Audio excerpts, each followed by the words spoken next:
अस्सलाम वालेकुम दोस्तों, डॉक्टर साजिद आपकी खिदमत में हाज़िर हूँ। जो दोस्त चैनल पे नए हैं उनसे गुजारिश है कि चैनल को सब्सक्राइब कर लें और बेल आइकॉन प्रेस कर लें। दोस्तों, आज का मेरा टॉपिक है साइटोटैक टेबलेट यूज़। साइटोटैक टेबलेट जो है इसके अंदर मीज़ोप्रास्टोल है 200 माइक्रोग्राम।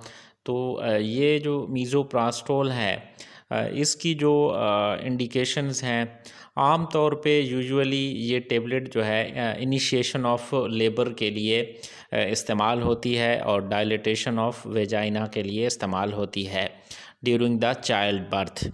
इसके कुछ साइड इफ़ेक्ट्स हो सकते हैं, जैसे वोमिटिंग है, कै आना, दस्त लगना या नाज़िया फ़ील होना, हेडेक, मैदे में दर्द होना और एबॉर्शन होना, खून का ज़्यादा आ जाना, स्किन रैशेस भी ये काज कर सकती है।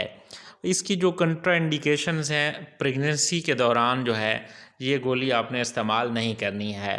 इससे एबॉर्शन हो सकती है, हैवी ब्लीडिंग हो सकती है आपको। तमाम दोस्त वीडियो को लाइक, कमेंट और शेयर करना ना भूलिएगा। शुक्रिया।